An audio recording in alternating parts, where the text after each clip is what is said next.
we thought the adult brain couldn't change after 2025. That's wrong. So, are there techniques that can help engage the brain to start to make those healthy changes? The answer is yes. And if it can change when it needs to change, that's healthy. So, the NeuroVizr exercises the brain's ability to change according to demand.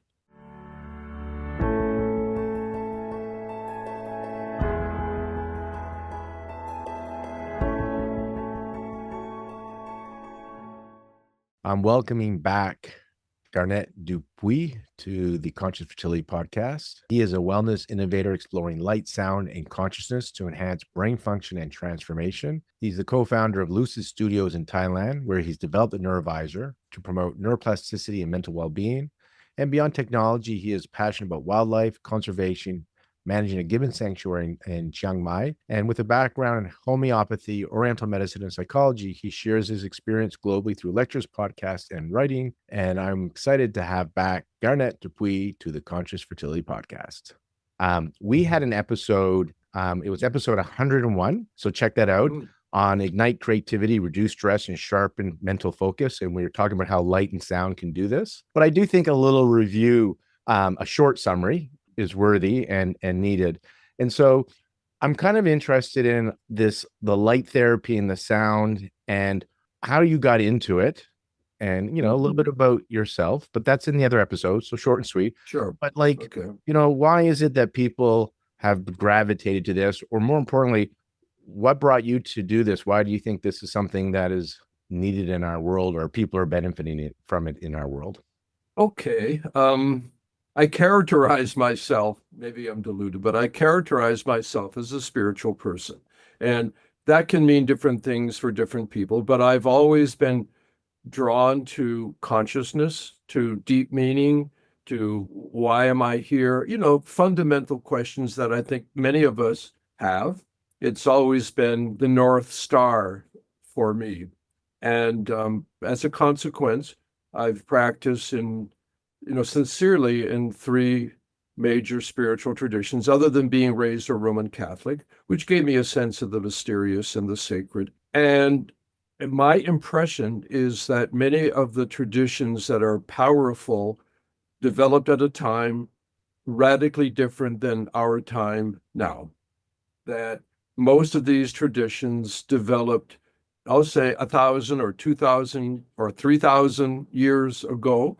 And we can only imagine what it must have been like, the context, what we would call the philosophical or cultural context. And basically, these practices, which I've done my entire adult life sincerely, have a context, they have a principle, they have kind of a belief system. And where we are now is so different that it's hard for these traditions to have deep impact. We use them on kind of a superficial level, decrease stress or better sleep or something, but we just don't have the time and the kind of the magical worldview because we're scientific now, we're rushed, we're urbane. And what I think as a consequence is the technology that we have can help. I guess that's it, that the ancient traditions can be helped by our technology. A musical instrument is technology, and you can use sound bowls or gongs or whatever, sitars. So I guess the short reason I'm doing it is because I need it. I feel we all need it. What's the it that we need? We need help in developing a deep and refined consciousness in the midst of a challenging world. So there's an assumption that we're not going to debate, that there's more to this life than the material world, what we can see and measure with our five senses. And historically, a long time ago, we were able to have time to sit, contemplate, and go into these not ordinary states. I'm using word loosely, and tap into something outside of ourselves and download it. Have inspiration or ideas come through us. And what I'm hearing you say is the time when people would sit on a mountain for many years and meditate or slow down enough to access this our current lifestyle is just so fast and instant, and to be compliant, to have the discipline to do the old way, to access what's always available to us, seems to be lost. We're not accessing it because of our society. It's just how we are. And these tools, they are not so much a shortcut, because shortcut can have a bad word. I think they're a fast track. Like, I think they just work with where we are today. So, why not evolve, right? Why not evolve? And so, is that my understanding, that these tools are helping us access what we need, but they can't replace a practice and still accessing whatever this is, consciousness? I think that's all fair. It's very difficult for us to see ourselves outside of ourselves. We really are so much a product of our culture, of our time, of our society. Without getting too romantic about, hiding in a cave for 20 years. Even a lot of people in the past never did that. But let's look at it at a simple level. We humans, up until recently, spent a lot of time in the dark. And we don't do that now because of electricity and lighting. So just the fact that we don't spend much time in the dark, when throughout our evolving human history, we spent a lot of time in the dark. And dark does not mean you're sleeping just because it's dark. So we are terrestrial and solar. We are earthbound and living in relation to the sun. We have the circadian cycle. And the circadian cycle is the metric timepiece of our organism, and it directly relates to our consciousness. So right there, we are already basically out of sync with our biology. And if the biology is out of sync, we have to expect that consciousness is going to be labored. Okay, we might have said this before. I'll make it really quick. A brain that can change when change is required is healthy. And we might have make it real sweet and short. There are two kinds of changes that I'm intrigued with that technology appears to support. One is the change from I'm awake to I'm asleep. How many of us have difficulty in sleeping? And it is the bedrock of the circadian biological metabolism. So if the brain, the nervous system cannot say, okay, I'm sleepy now, I'm tired, now I'm going to sleep. If it has a hard time doing that, just about everything else is going to have a hard time because of the circadian misalignment. Second point, let's say you're awake and you're going to go from I'm busy to I'm relaxed. I'm in task, now I'm calm. How many of us have a hard time to willfully decide, now I'm relaxing, now I'm not busy? That shift, those two shifts, you can make any animal on the planet sick if you don't let them have a sleep cycle and you don't allow them to rest out of stress. Yeah, so when I look at those two things, it's like, shit. Well, I got to share something with you, and this will target us into some of the research and some of the programs. So one is a couple of weeks ago, I was in Japan for 3 weeks, and usually jet lag kicks my butt. And surprisingly enough, this time when I came back, this is what I ended up doing. Sure. I know so much when I've read so much on jet lag and circadian rhythm that it's really important to get that early morning light, and light is so important to reset that. So I thought, well, I'll take this one step further. Rather than going out for my early light here in Vancouver, sure. I'm going to do your sleep. And you have like 4 or 5. You have one for like 7 to 9 a.m., 9 to. Yep. So I did that for 5 consecutive days. And I got 0 jet lag, just to let you know. So there's that. Yep. So I like the device because of the intention behind it, that it's meant to help bring a state of calm. And if you're in that parasympathetic state of calm, autonomic nervous system, so many physicians have told me healing happens. Like if somebody can get into that state several times a day. So like you're sharing, I like your, the beta one, just sometimes to get me out of that overthinking mind, because if you can go from hyper thinking to just calm, or from, dizzy daydreaming to focus, that's a healthy brain. And also makes life a lot more productive and enjoyable is my experience. Okay, two things.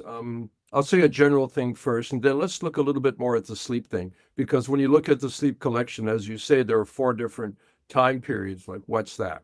Okay, more basic. In the world of the brain, we've been discovering an awful lot in the past 10 to 15 years. In our world with flickering light and sound, the frequency following response, now what we call brain entrainment, was discovered in the late 1930s. And the equipment was pretty crude then. It was like spinning wheels, and the whole thing went off the shelf. Then it came back on the shelf again in the late 60s into the mid 70s. So that's a big discovery, that the brain will follow a frequency. So you can entrain a brain to go into a certain narrow state, whether it's alpha or whatever you want. Something incredibly important has happened way since then, which is what the NeuroVizr is about. And I use the term brain engagement. Engagement being different than entrainment. What is engagement? It's the neurological discovery that the adult brain can still be modified or grow or learn or change. And the term is usual neuroplasticity. Mm-hmm. Neuroplasticity, we thought the adult brain couldn't change after 2025. That's wrong. So, are there techniques that can help engage the brain to start to make those healthy changes? The answer is yes. So, we have to be a little bit updated on our brain neurology to realize that the brain can change. And if it can change when it needs to change, that's healthy. So the NeuroVizr exercises the brain's ability to change according to demand. Wake to sleep, busy to calm, task to relax, have fun, chill out, deep meditate, explore. These are all based on one simple, profound issue, is that our brain needs to be adaptive in real time and also over time. So, that's hey, it's big news, which is why I have brain entrainment as a small subset in the sessions, but they are primarily training or exercising processes, so that it's kind of like yoga for your brain. Your brain can go into all these different positions and postures according to need. So that's what that is. And then if you want, we'll take apart the sleep thing a little bit more, because it is helpful. I think also I got to explain something to our listeners, because some of them are like, what is this NeuroVizr? There's something you wear in front of your face. It's very comfortable. It's not cumbersome. It's small, has 9 lights, all white lights. And then you have headphones. So you're getting sound and light. What I wanted to share with the audience, how cool this thing is I always show my patients that these are just white lights, 9 lights, but they do flash in different frequencies. So they create different frequencies. Your eyes are closed and you're going to see colors and you're going to see shapes and fractals. There's no color coming off of this machine, as far as I'm aware of. So you can confirm that, because that's what I'm telling them. So no, it's just white light, but you see lots of colors, and you will see wonderful fractals and shapes as well. And again, that's your brain interpreting the frequency. So that's kind of what's happening. You're on the table or you're sitting, lights, there's stuff flashing, your eyes are closed, you're hearing stuff. So he's doing auditory and visual. And it is, like he said, engaging your brain, giving your brain a little bit of a workout. And through that, we can have neuroelasticity and over time neuroplasticity. Did I summarize that well? Right on. We're right on. All right. So you have some programs. I'm going to read to them that's in your app so far. And your apps also, I like you update, and it evolves. So he has a program and there's a collection of things that you can do in each program. So there's better sleep, there's meditation, manage stress, regulate mood, brain gym, brain entrainment. As you mentioned, there's a section there, focus, neuroathletics, creativity, self-exploration, habit rewiring, processors, and lucid music. And in each of those, there's several other, I'll call them meditations, where they have a program of light flickering and auditory. On average, they're as short as 5 minutes. The average ones are 11 minutes, and there's a few long meditations.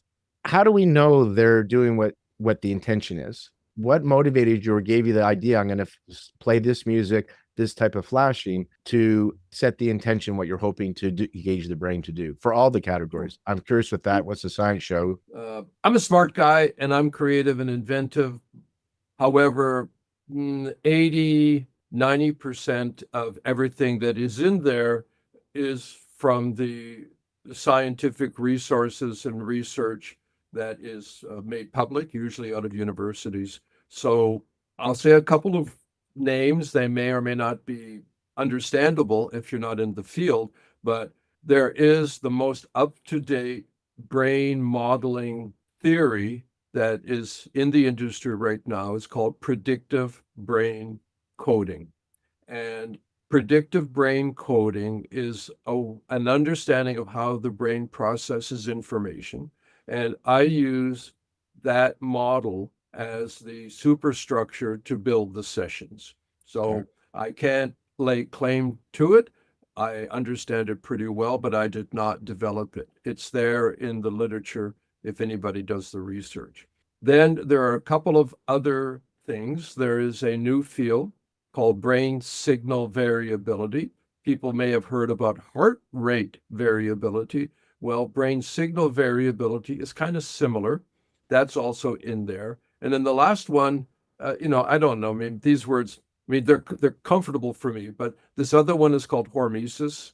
And hormesis is a principle where small amounts of a stressor create adaptation and positive growth. So I combine those neurological principles when I structure the session. So I don't just make up goofy stuff and I hope you like it. I do hope you like it, but if you don't, then blame the neurology, not me. So, okay. So like that.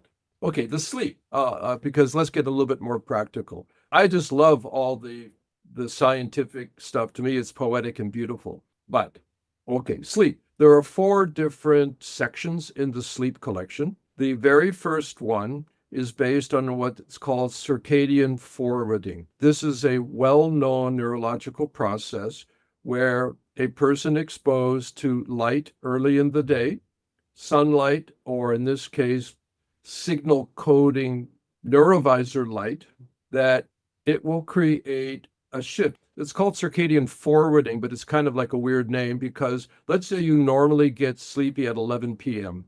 If you expose yourself to early morning light stimulation, bit by bit, you'll start to feel sleepy at 10:30 p.m. And then if you keep going, maybe 10 p.m. It doesn't go forever, but it is a well-known neurological circadian stimulation that helps you get sleepy earlier if you have exposure to early morning light.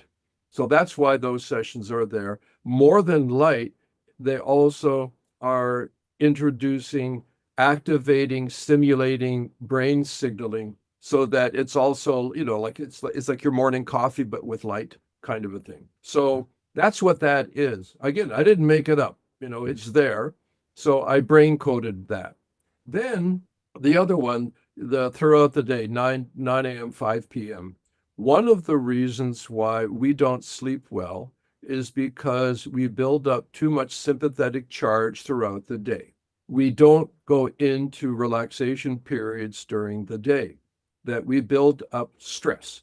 And the more stress, or technically, the more sympathetic charge you build up, the harder it is to go into the circadian downslope in the early evening. Because, the lowest circadian energy period is around 3 in the afternoon, the famous siesta time. Well, most of us don't go into rest at that time to discharge the sympathetic buildup. We just keep pushing, and maybe we take some stimulants to push it through. So the sleep sessions that are between 9 a.m. and 5 p.m., they could be renamed something like learning how to let go, or, hey, stupid, time to relax, something like that. What the names you use right now are afternoon rest, just let go, so close. Getting close. Sleep Angel and Sleep Angel, and then you have a shorter version, just let go. What's is there a big there wouldn't be a big difference, but why not one? Why is there 3 different sessions for that time? It's like some people, you like ice cream, chocolate, vanilla, or Okay. strawberry. Fair enough. It's Again, just, it's more engagement, right? Sometimes you like to yeah, change it up. Got it. Okay. give you a choice. Quick point. Garnet's episode 101, the brain signaling variability. A lot of the research that you're probably asking is in episode 1. So I just want to let people know about that if you want to learn more about that. So 6 a.m. to 9 a.m. is part of that circadian rhythm to get the light. Early morning light's important. We hear so many other people talking about that early morning light, what it's doing to the hormonal system as well. 9 to 5 is to get that excess sympathetic charge. Like you said, we're building up and now we can't unwind at night. And then you have 2 more time periods. You have a 5 to 7 and you have a 7 to 9 p.m. Okay, the 5 to 7 is the down slope. If you hit that dinner time kind of thing and you're still spitting fire and you need some help instead of 3 martinis or joint, or I don't know, this helps the down slope. In terms of we know, Oriental medicine, we know that yin is rising at 3 p.m. roughly. That is the beginning of the yin period. So if yin hasn't taken place and you're still yang charged between 5 and 7, roughly, you know what I mean, that period, right after dinner, or if you eat a late dinner, then this helps you turn the corner. This is a down slope. And then I'll jump right in. Then the last one, it's closer to sleep induction.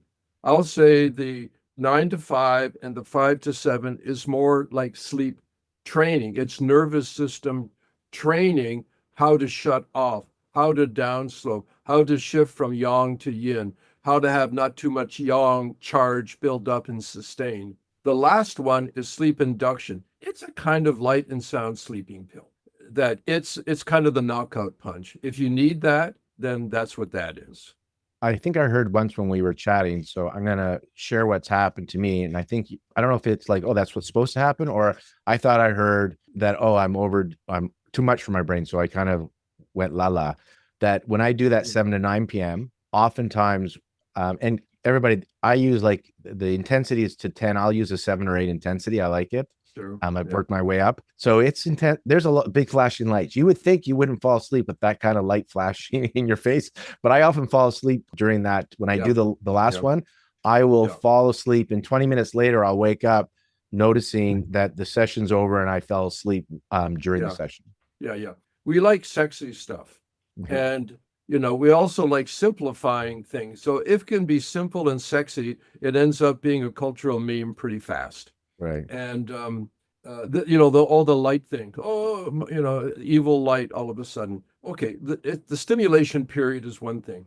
I got research out of, I forget the long name. It's the U.S. Occupational Hazards and Health Department. It's the department that studies shift workers, nurses, airplane pilots, the whole thing in terms of safety and efficacy. And one of the findings there, and it's in the literature, you can read it online, is that they found, it was found that a short period of light intensity in and around that time increased sleep valence and deep sleep. That a short burst actually was not negative, it was actually positive. It was a short, the thing was, it had to be a short period of strong light. So not 5 hours of strong light, but in the midst, this pump into the system actually supported better sleep. So, we have to be careful about a super popular social meme that is sexy and simple and it's got to be true. Oftentimes it's only partially true. In this case, you have to put it into context. I was just thinking of somebody, a friend of mine's coming by, and she had a concussion a while ago. And I remember in your book somewhere, I don't know if it was dehabituate gamma, but this is just totally, I wasn't planning to ask this question, but it's just entered my mind. I think you talk about 1 or 2 that are helpful for somebody's had concussions. She still has some brain fog and headaches once in a while. I told her we'll do a little sound table, some red light therapy. And I said, I think there's something in the NeuroVizr that may help. Can you share kind of what you know anecdotally? Because I don't think you have research on this, but kind of where you would go with your sessions and with somebody like that. Absolutely. We have to be cautious. It's not a medical device. Yeah. It's a, wellness device. It's kind of a exercise training device for your brain. Okay, that's cool. In neurofeedback, which is a well-developed category of biofeedback, it's really one of the only ones that survived from the 80s. Biofeedback was going to change education, spirituality, psychology, politics, wow, and it didn't. But neurofeedback has survived. In neurofeedback, and there are maybe 10 different schools of neurofeedback. So again, let's not oversimplify this. There's been a constant observation that many people, many of us, have zones of stickiness. Our brain wave process tends to get stuck in certain narrow bands. The technical term is fixated or habituated. I call it sticky or stuck or glued as an image. And in conventional neurofeedback, and I'm making this as a general statement, but it's still accurate, it has been agreed that it takes anywhere from 10 to 30 neurofeedback sessions to get the brain to move out of this sticky habituated rut in the signaling. So it's like, oh shit, what do we do? Then, as a consequence, I'll try to make this really succinct, but still true. There is another schools of neurofeedback called intermodal intensive neurofeedback. Intermodal, meaning, okay, here I am at the desk. I've got my thing. You're strapped up. Let's go to the other side of my room. There's another desk there. Let's do something different. And based on where the brain is stuck, you get that from neurofeedback. Let's go in and scramble those eggs. And you'll do it with like certain microcurrent processes or with pulse magnetic processes. I've adapted it to use light and sound processes. And I'm going to make a statement here. Please don't anybody misunderstand me. You've heard of shock therapy. It's popular in movies, or convulsive therapy. And they something in the mouth and they shock the shit out of the brain. And what this does is it moves the brain out of habituated patterns, but it's very non-specific and it's quite a challenging process. Well, if you take all that down, and if you can come in very specifically and non-invasively and make it hard for the brain to stay in that groove for a short time, then you have the basis of getting it to move. So what you've got is a 3-step process, ideally. Disconnect from the stickiness, reconnect with a healthy alternative, and then reinforce the healthy alternative. So you don't let the brain get stuck where it's stuck, because the brain is always looking for signal and noise. The brain has a relentless, voracious appetite for pattern recognition. So if you don't let it sit in the rut of the stickiness, the habituation, that narrow band, it's going to be hungry for something. Right then, you give it the kale salad that it would otherwise never want to eat. And it's like, I was so hungry that shit actually even tasted good. Pardon me, I swear. And then, okay, on our podcast, we're rated well, R yeah. here. We're rated R. Listen, we're Canadians. I'm being conservative with my You are. swearing. Definitely. And then you reinforce it a little while later. So you gave them the kale salad for lunch and you give them another salad at dinner. And that's the process. So out of neurofeedback and multimodal intensive neurofeedback, they've noted certain subjective behaviors that tend to be associated with those neurological stickiness points. And I put that, I didn't make those up. Those are the subjective symptoms that neurofeedback has determined. Okay. And they've noted some people that have bumped their head sometimes appear to be sticky in gamma, or I think also maybe in a high beta. So, I put them in the book. Again, I didn't make them up. These are subjective expressions of habituated brain wave frequencies derived from neurofeedback studies. Excellent. And you Mhm. have the dehabituate gamma and beta and alpha and delta Yep. theta, and you do list from the research kind of what that stuck looks like. And that's the Yep. great word. The notice, accept, choose again. There's that 3-step. I like using the dehabituating program for 5 minutes before, because that's helping unstuck, because that's what the notice accepting is unstucking. And then the choose Yep. again is let's reinforce it Mhm. for something that you prefer. Yeah. In predictive brain coding, there's this whole thing called active inference, where the brain wants what it believes to be true, Mhm. and it will ignore information otherwise. And this is part of the problem with a sticky brain, is that it will prefer its habituated interpretation. It will not want to accept new information. So, soften the glue before you try to shift the brain, because that glue can be pretty strong.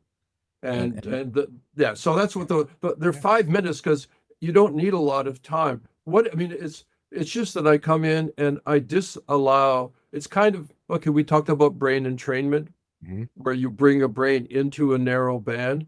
This is like anti-entrainment or disentrainment, if anything. It's a disentrainment Yeah. process. Yeah, Yeah, and I always say when we're trying to for changing old programs, old beliefs, get into that operating system, yeah, pruning old synapses, right? They don't serve you anymore. yeah. This That's is right. that pruning. You got to unstick it, and then you Okay. lay down the new pathway. Yeah, so Like, let's make that point clear, because in the past, I think 101, I say, because I'm boring. I don't drink alcohol. I don't do weed. I don't do drugs. So what's my shot of tequila? And my shot of tequila would be the beta dehabituator, because I do a lot of buzzy thinky, and I think, okay, 5 minutes, blam. That's a crude use, because I disconnect, but in process, the disconnect is followed by a reconnect, that you get the brain hungry and feed it the healthy stuff it doesn't want to eat, and then reinforce it at dinner. So that's the disconnect, reconnect, reinforce. It's really potent. so looking at Yeah, some of the other popular ones here that I'll look at, again, people are either asking for focus, right? Because they're wanting to sure. get focused. They find they have that ADHD type brain. That you have creativity and self exploration. There's also the other one that's common is manage stress and regulate moods, which I think are Yeah. cousins. So how is it like? What makes something in your program more for focus? So you have one for called focus. Manage stress. You Mhm. have big peace, you have peaceful heart, gamma gamma, and then regulate mood. You have bye bye blues, calm Mhm. down, upbeat. In general, simple terms, how does it make it different? Like if somebody's feeling down, I would assume you could play with bye bye blues or use upbeat, Mhm. looking to lift their mood. Somebody's looking for focus, they could choose your laser focus or centered, crystal clear. But kind of Mhm. again, what's the science?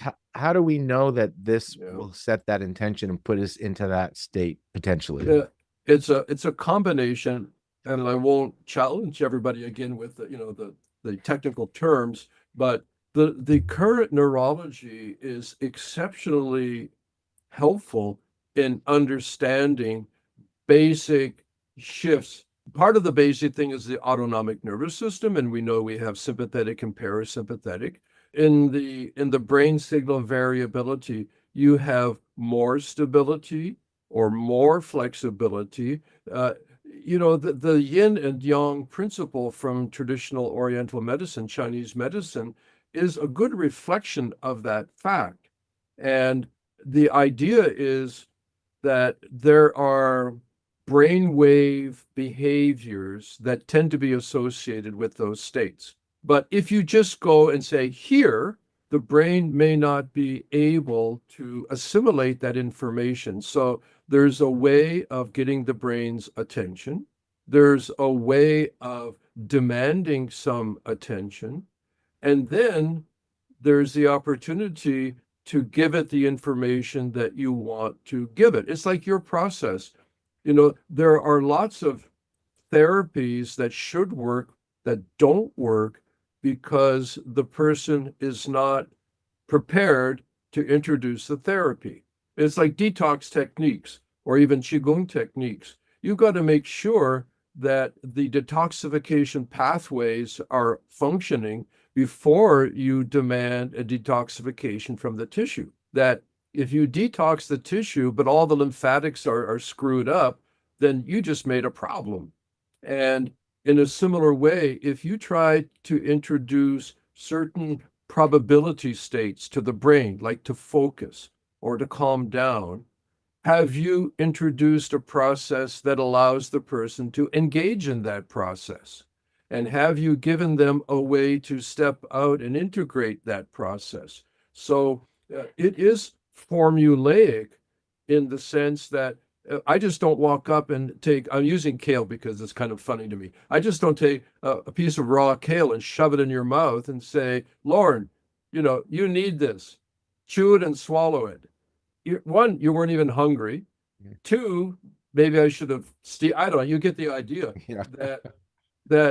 Okay, I'll repeat. I'm a smart guy. I'll own that I'm pretty good at integrative methodologies because I like principles. But beyond that, this information it exists. Well, that's the key. I want to, because you like the principles. So you're using principles that is out in that is documented in science, and you're applying that. So there are principles to say that if you can get the brain into this kind of wave, it's more calming, more focusing, more uplifting. Like that's what you're sharing. So there's reasons behind it. Okay, I could. Well, and it's exciting stuff. The problem is, for most of us, maybe it's not in the language that we would prefer, or we haven't had an exposure to it, and we want to read the stuff, but the information has to be taken into a popular form to really start to see it for most of us. And I talk to a lot of people way more educated than me, formally educated, PhDs in neurology and the whole thing. And once you get the language, it's like, oh, you mean that? Yeah, that. So I won't do it here. We don't have time, or it's not the point. But these processes are remarkably defensible if a person has the perspective to appreciate them. Right. So I try to make it more simple in the languaging. A brain that can change when change is required is a healthy brain, knowing without thinking. But I'm not making this stuff up. I wish I was that smart. Right. I'm not, and I don't have the laboratory to do it. But the information is there. So we talked about, there's things for regulating mood. So if you're feeling anxious or you're feeling down, depressed, there's that. There's things to help with sleep, help with focus. Again, my definition of what will make people happy, right? If I could. Yeah. Then there's people that want to have fun, like fun as in they want to explore. They want to have these non-ordinary states. They want to tap into stuff.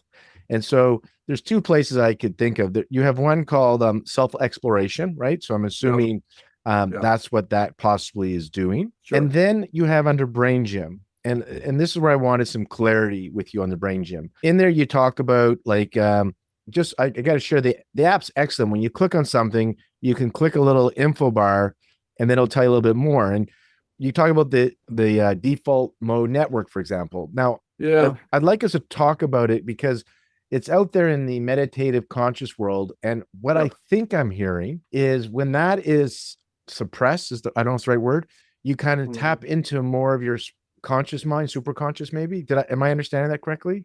Okay, I'll make it quick. Sort of. In the brain gym, there are these networks.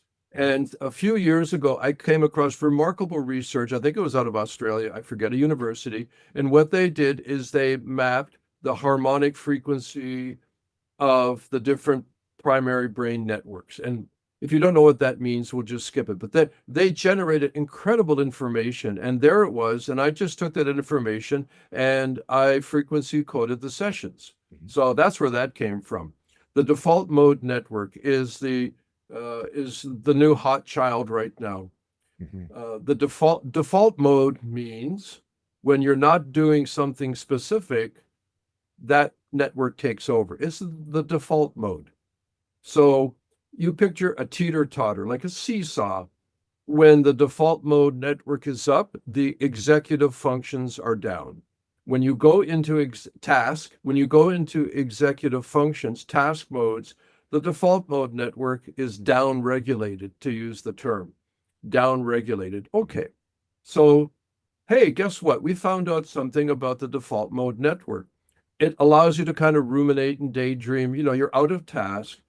However, the most impressive quality in the default mode is it generates this mental movie of me, the sense of there's a me, there's a Lorne, there's a Garnet, there's a me that is separate from other not me's, is the default mode network.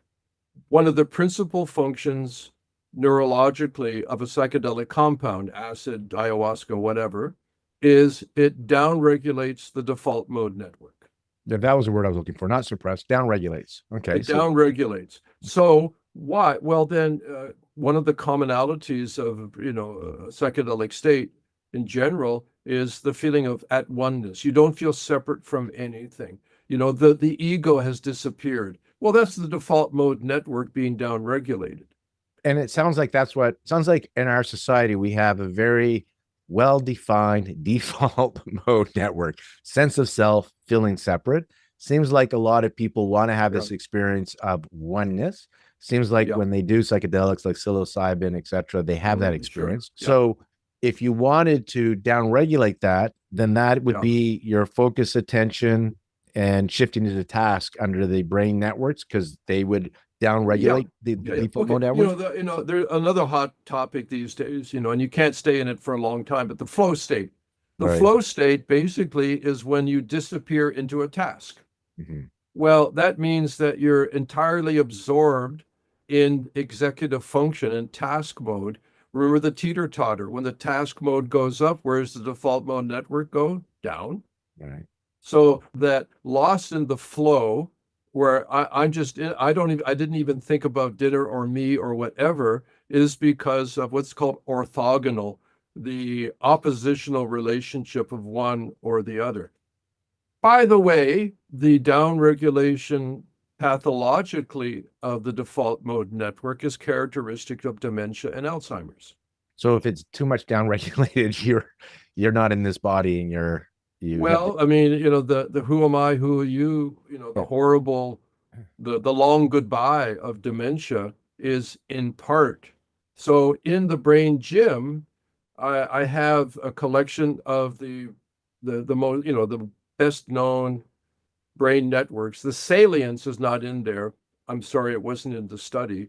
So my concept was, well, if you wanted to tune, I'm using it like to tune up, to frequency tune any one of those networks, I said, okay, I'll take a chance here. I take the harmonic frequencies. They're very weird harmonics, by the way, that were mapped out, what frequencies and in what ratios I got from the studies. And I simply coded the sessions based on the network harmonics from the study.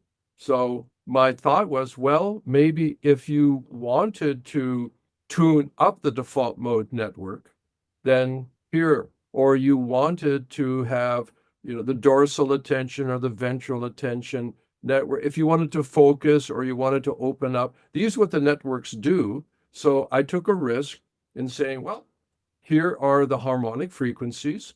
They're well described, what hertz and what ratios. And I took them and I coded them into light and sound with the, hey, who knows?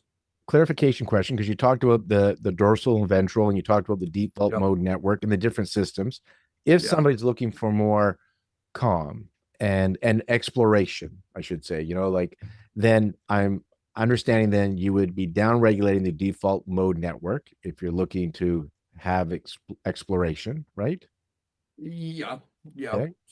Generalization.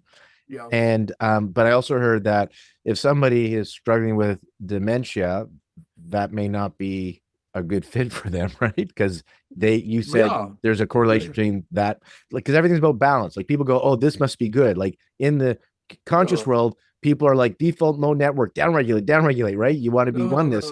But you're saying there's a time and place, and there's I'm doing a pendulum swing, everybody, like yin and yang, things fluctuate, and there's a rhythm, and there's a time for one should be active, and there's a time where you don't want it active. That's right. Well, in like psychedelic assisted therapy, for example, we're not talking about a street high here. And also in the psychedelic community, more and more and more attention is being given to the integration period. If you're tripping balls, colloquially, and the default mode network is suppressed, and also, by the way, alpha is hugely suppressed because alpha brain waves are the control freak of the brain. They're suppressed. They're locked in the closet.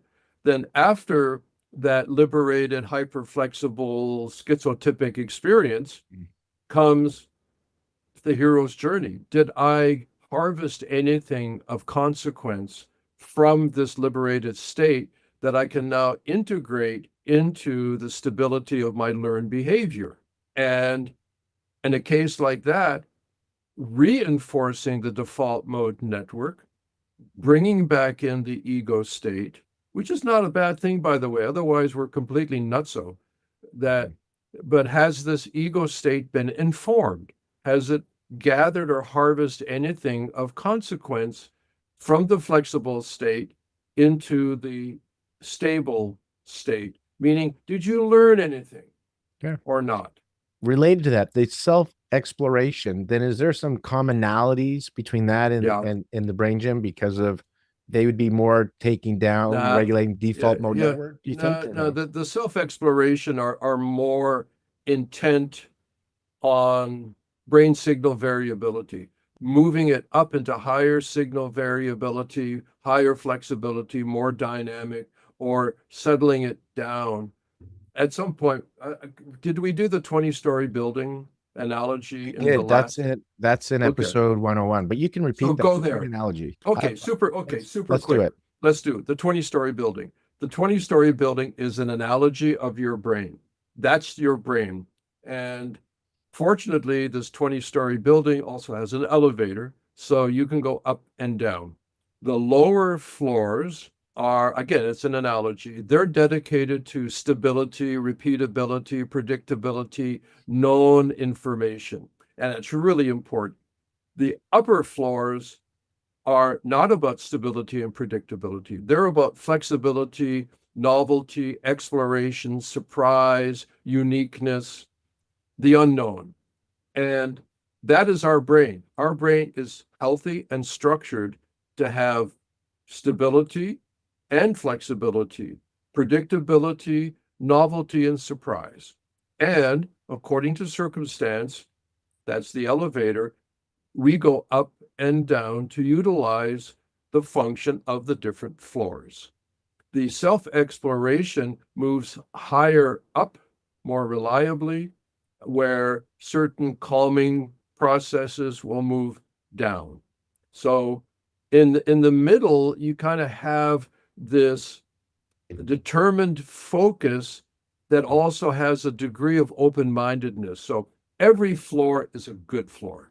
In the building, one of those floors is your apartment, because all the rest is like business. The floor, as an analogy, your apartment is on around about the 15th floor. So our set point, there's this whole thing called criticality and gorgeous stuff. We're in a 20-story building, because I can't remember if you said 10 or 20. So we're on 15th floor in a 20-story building. Correct. Okay. We're in a 20-story building, and our apartment is on the 15th floor.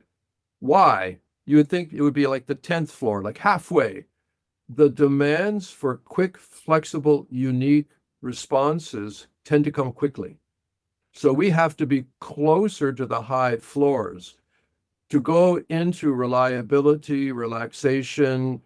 Usually that is a slower process. So the elevator can take a little bit longer to get there. That's okay. The problem is that most of us start to get stuck in the low floors. And I'll hold up something. I don't know if I showed you that the last time. This is an MIT study.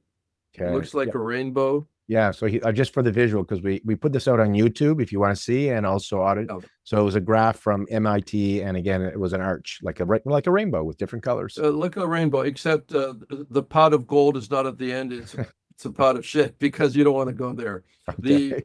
The idea is that unless we use the elevator to go up and down, the brain, our habituation tends to take over, and the elevator is more and more stuck on the low floors. So that's the self-exploration stuff. It's hey, you got a great rooftop penthouse view. Check it out. So before the update that I have now in the app, we had a microdosing section, right? Yep.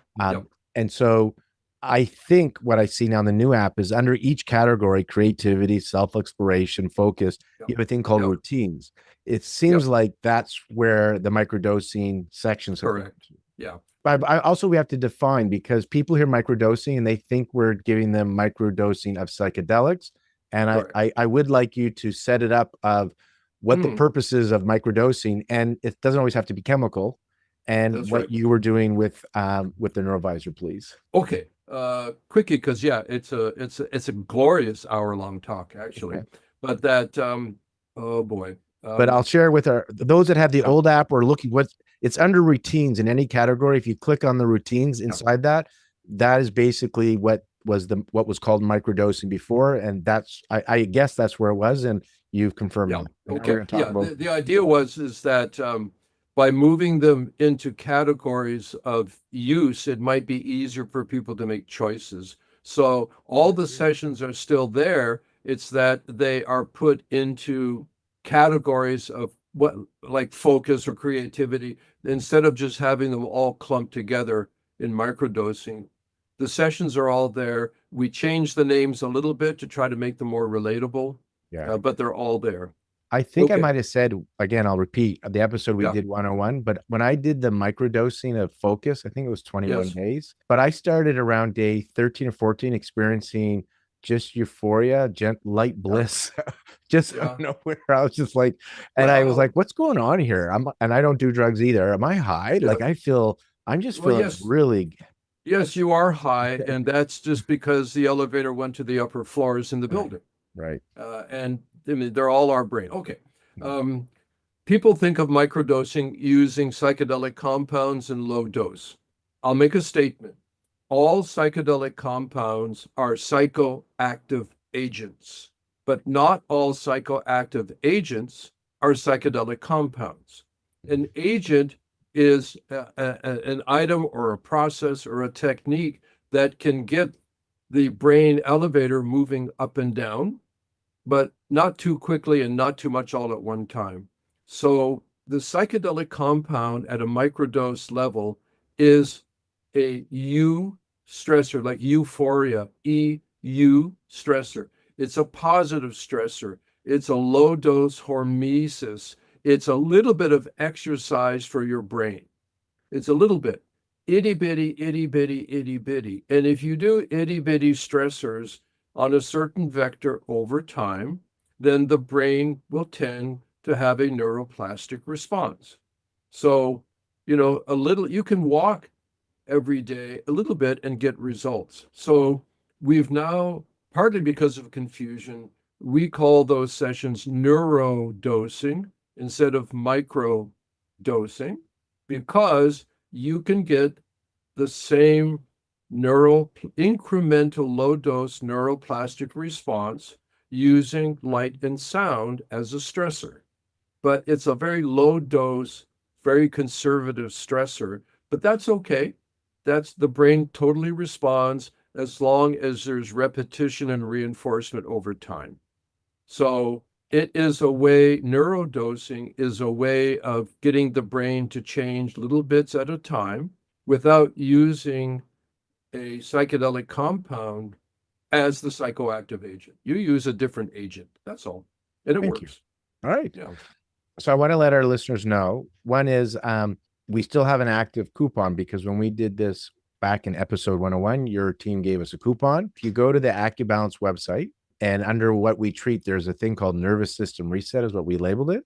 We have lots of toys in there. And the top one there is NeuroVizr. So if you go into the nervous system reset under what we treat, it will have a couple of blogs that I've written about actually Garnet when he talks about unsticking the brain. It has episode 101 there, so it's easy to find. It also has the coupon. So you can save on a NeuroVizr if you guys are interested in Okay, that. let me make that point. Please, if you want the NeuroVizr, please use the code. Make sure you follow the process. It's a pretty straight ahead process, but if you don't click this or click that, then maybe you buy one, but Lorne doesn't get the credit he deserves for having been the vehicle. So just be attentive to the process, because Lorne's a buddy. He's doing good things. And if, we help each other. So please do. Yeah, and the coupon code's 10% there. And I'm not concerned because you're talking about, I think it tracks codes affiliate. I think a lot of people are using the code, but I don't think people are using the link. And I'm okay with that if you guys save on that. But if you want to use the link, go for it. But it will take you it'll show you the coupon code for sure. Because I know a lot of my patients are coming in with it and they're using it. We also have it in the clinic. So if you want to use it in the clinic, you can either use it by itself. You can combine it with their with the sound table, so you're getting vibration with the sound and light. So you can do it as a standalone session, or you can also use it to add on to the acupuncture session. And when I do my energy psychology sessions, I bring in whatever I can in that hour. So it's not always, but it's quite common. I bring in the NeuroVizr. We don't have to use it if you don't want to use it, but I, as people know, I bring in every tool I can to help with a state change and a trait change. And so NeuroVizr is one of those things. And I was thinking of this metaphor, because we're saying it wasn't a shortcut, this technology. It's a fast track. Like even psychedelics, most of the people I've interviewed say psychedelics, great, try it once or 3 times in your life. Most of them, unless they're selling psychedelics, don't say you should be doing it on a regular basis, right? It's there to just kind of help you access something and then continue to do your work. NeuroVizr is one of those. Where I see it as a fast track, where we compare it to the old-fashioned traditional approaches, which you can still do. It's kind of like in the 90s when we had dial-up internet. Remember, like try to get in, and then when you want to download something, the picture, and then all of a sudden, internet got a little bit quicker, still dial, and then all of a sudden it was wired. There was none of that. It was like instant, and then Wi-Fi. You don't have to be home now. You can go anywhere. To me, that's what this is like we could. Like some of those practices are like dial-up internet. And in our society, if somebody had to do dial-up internet, I think they'd throw their phone or computer out the window. They would lose it because they don't have the time for it. And so your NeuroVizr is like how we think of Wi-Fi in a good way, instant access, and you don't have to wait 20 minutes for that picture to download. You can actually get a video too right away. That's how I see it as. I just feel it as the catalyst. Okay, that's cool. I like it because it aligns. We all need help. That's what techniques are. To me, there is a very small differentiation between technique and technology. And, hey, if it helps, how wonderful. Sounds great. Garnet, thank you very much. I'm wishing you a beautiful end of your day or start of your day where you are. It's end of my day. I'm in Thailand here, so it's the beginning. Yeah. And always a pleasure. Thank you. All right. If you are interested in your own NeuroVizr, we have a coupon code for you that the NeuroVizr team provided us when we did episode 101. It's still available. If you go to the AcuBalance website and click on what we treat, there's a section called Nervous System Reset where we talk about our sound table and the NeuroVizr system. We have a few blogs in there, plus the episode 101. And it says coupon code to save 10%. So the code is Lorne Brown. I'll make sure you spell it correctly for the coupon to work. It saves you 10%. And for full transparency, that link is an affiliate link. So they track. And if you use that link from our site, they will send back some commissions to AcuBalance. So I just want you to be aware of that. However, if you don't want that to happen, just grab the coupon code Lorne Brown and you can buy it and save. And there's no affiliate tracking sent back to us. And do check out the blogs that we've written about how to unstick a stuck brain and his earlier podcasts. I think there's some good information there, and is also on our sound table and other wellness devices.